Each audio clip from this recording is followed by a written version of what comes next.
O Instagram agora tem uma ferramenta que você faz perguntas, tipo um Formspring na minha época.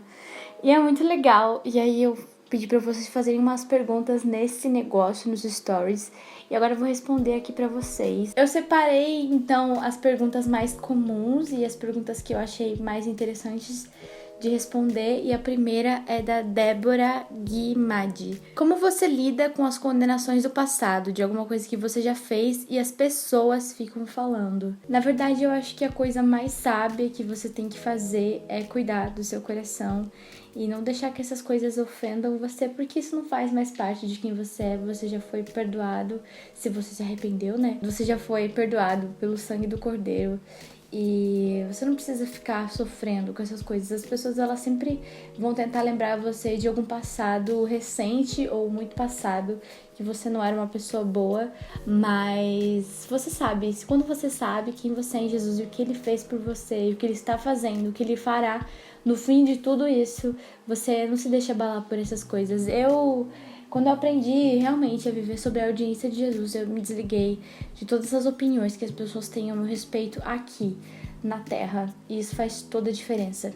Alessandros. Conte como é ser membro da sua Casa Metodista de Caxias e a importância que ela tem pra você. Eu me converti na igreja que eu congrego hoje e eles foram essenciais no meu processo de amadurecimento, são essenciais no meu processo de amadurecimento. Fazem 3 anos que eu me converti e desde que eu fui pra lá, sempre houve discipulado na minha vida. Eu acho que isso foi muito importante, e a proximidade com os meus pastores. É claro que houve momentos de muita proximidade, momentos de pouca proximidade, mas eu nunca estive desamparada.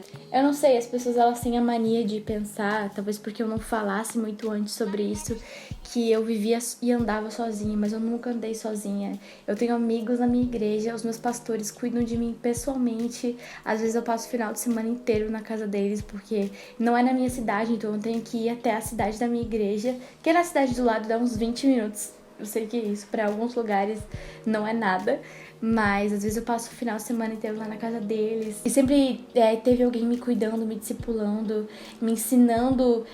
Quando eu precisava saber do que eu estava sendo salva, tinha alguém lá pra me explicar, sabe? Deus sempre colocou pessoas no meu caminho pra me ajudar nisso. E a vida em comunidade faz você amadurecer muito, faz você entender e ouvir a dor do outro, saber que você não é o centro de tudo, Jesus é o centro de tudo, e todas as coisas convergem pra Jesus.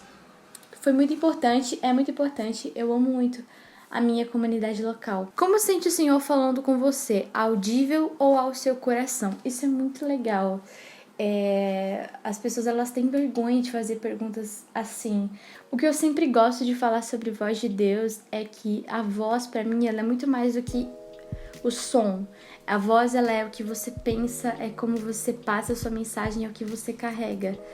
E, por exemplo, se alguém chegasse pra mim e me dissesse que a minha mãe falou pra essa pessoa que ela se arrepende de eu ter nascido, que não queria que eu fosse a filha dela, que ela tem muita vergonha de mim, das coisas que eu faço, da pessoa que eu sou, eu ia olhar pra essa pessoa e dizer: isso é uma mentira, porque minha mãe não é assim, né? Minha mãe não falaria isso de mim. Eu tenho certeza que ela não falaria nem dessa forma e não falaria isso. Então, assim que eu gosto de discernir a voz de Deus. Quanto mais você conhece Deus, mais você sabe quando é Ele falando na sua cabeça, no seu coração, e quando não é Ele falando. E entender quando não é Deus falando é muito importante, porque nós somos constantemente atacados com dardos inflamados de Satanás sobre os nossos pensamentos. E saber que não é o Senhor, quando essas coisas vêm na sua cabeça, é essencial. E eu sei que algumas pessoas já tiveram essa experiência de ouvir a voz audível de Deus. Eu ainda não tive. Eu sou louca pra ouvir Deus chamando meu nome, mas isso não aconteceu comigo ainda. Então, foi algo que eu fui desenvolvendo no relacionamento pessoal com Ele, em oração, leitura da palavra e todas essas coisas. Por que feminismo e cristianismo não andam juntos? Eu respondi no meu Instagram que eu não era feminista, isso chocou muitas pessoas, é um assunto muito polêmico. Eu quero muito, eu tô estudando sobre isso, eu ainda não falo sobre isso porque eu sinto que eu preciso aprender mais. Mas pra mim, por que feminismo e cristianismo não andam juntos? Porque são coisas diferentes. A essência do feminismo ela é muito parecida com a maneira que Jesus olha para as mulheres, mas as coisas andam muito deturpadas hoje em dia. E eu vou fazer um vídeo melhor sobre isso. Não me condenem, eu respeito a sua opinião se você é feminista. Eu já fui feminista durante anos e eu aprendi sozinha, através das minhas pesquisas, que são coisas diferentes. Conselhos de namorar sendo cristã, Ashley 2. Eu só vou falar sobre relacionamento quando eu casar. Eu não acho que eu sou a pessoa mais indicada pra falar sobre relacionamento estando solteira ou estando em um relacionamento. Eu acredito que as pessoas mais sábias e mais experientes pra aconselhar você nisso são as pessoas casadas. Então, quando você vai procurar alguém pra se aconselhar sobre esse assunto, procura seus pastores, seus pais de amigos que você vê que tem relacionamento de sucesso. Mas não, sei lá, acho que não seria a pessoa indicada pra falar sobre esse assunto. Tal Cordeiro. Oi, só queria saber qual é a câmera e o programa que você usa para os seus vídeos, são ótimos. Eu uso uma Canon T5i e o programa que eu edito é o Premiere, Adobe Premiere Pro. Gabriel Devezas. Eu amei essa pergunta. Como você ora? Em pé, olhando para o céu? Eu acho que nós precisamos de mais perguntas assim.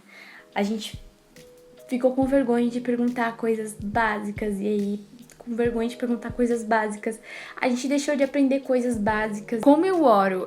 E não tem um padrão. Na verdade, tem dias que eu oro sentada, na maioria das vezes eu oro sentada.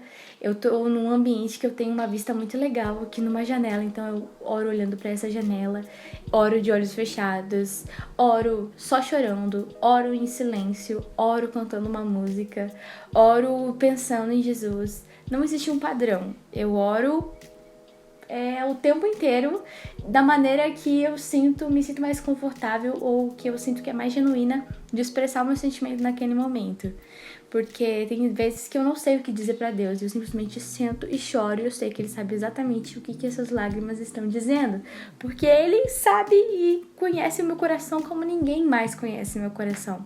Então não tem um padrão, eu não fico olhando pro céu, eu fico em pé. Tem vezes que eu fico em pé, tem vezes que eu danço. Então é muito incomum, assim, não tem um padrão. Como vencer a falta de força de orar? Existem muitas coisas MRW Now que você pode fazer, mas uma das coisas que seria a peça-chave é você pensar que por mais que você não sinta, não significa que Deus não sente. Não significa que Deus não tá feliz, que você tá ali, sabe? Sempre que você vai pro lugar de oração, eu acredito que o problema não é nem orar, é ir orar, sabe? Como ir pra academia, não é nem estar na academia, que você tá na academia, você tá fazendo coisas legais lá, tá se movimentando e tal, mas ir até a academia é difícil, assim como ir até o lugar de oração também é difícil, mas você pensa, cara, Deus tá te esperando lá o tempo inteiro, e Ele sempre tá empolgado, então isso me contagia, sabe que Deus tá sempre empolgado, que eu vou estar lá falando com Ele de qualquer forma. Então, assim, é uma das peças-chaves que eu gosto de sempre ajudar as pessoas a entenderem. Por mais que você não sinta nada, Deus sente muita alegria. Quando você se coloca no lugar de oração, o céu se move. Beta, você é muito criticada por ser uma influenciadora espiritual. Como lida com isso? Eu nunca tinha escutado esse termo, influenciadora espiritual. Mas existe muito preconceito em volta disso. Eu não sei porquê, eu não sei como isso cresceu, mas pessoas que são influentes e são cristãs, elas sofrem muito preconceito.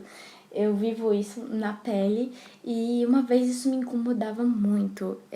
Eu não sabia lidar. Como lida com isso? Eu não lidava com isso, eu sofria. Porque eu falava, Jesus, eu tô fazendo as coisas pra você. Eu tô ensinando as pessoas a te amarem mais, eu tô tirando dúvidas das pessoas que o Senhor tirou de mim. E aí elas vêm e me criticam porque eu tenho muitos seguidores e eu falo de Jesus e elas têm ranço disso. Isso era uma grande confusão na minha cabeça. Mas quando eu entendi, mais uma vez, que eu vivia pela audiência de um só. Eu só vivia pela audiência de Jesus. Eu fiz um vídeo sobre aqui pro canal falando sobre grandeza, que fala muito sobre isso. Mas quando eu entendi que eu vivia só sobre os olhos de Jesus e não sobre os olhos das pessoas, que Jesus veio e ele não se importou com o que as pessoas estavam dizendo a respeito dele, eu fiquei, uau, eu acho que eu preciso voltar o olhar pro lugar certo, porque eu tava olhando para as pessoas e não tava olhando para Jesus. Então, eu sou criticada, sim, eu entendo esse preconceito na cabeça das pessoas que é grande, porque existem muitas pessoas que são rasas, anyway, mas eu tento não levar isso pro meu coração, porque não me diz respeito. O que as pessoas pensam não me diz respeito, o que Jesus pensa me diz respeito. E é isso. Por que parou de ler livros seculares? Hey, Carla, eu não parei de ler livros seculares. Na verdade, o meu interesse despertou muito mais para as coisas que eu tenho lido. Então, eu sinto muito o Senhor em fase da minha vida querendo me ensinar sobre oração. E aí eu começo a ler livros sobre oração, querendo me ensinar sobre determinados temas. E eu tenho feito isso. Na verdade, eu só tô mais focada agora. Eu amo literatura, romances, contos, histórias de fantasia. São coisas que eu gosto.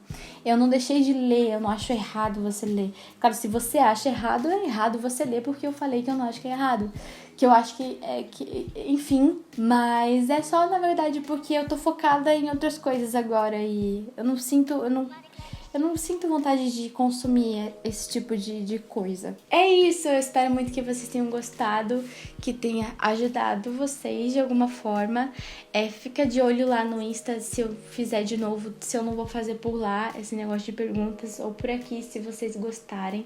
Eu sempre vou pedir perguntas lá. E espero que eu tenha ajudado você de alguma forma. Deus te abençoe muito. E até o próximo vídeo. Tchau!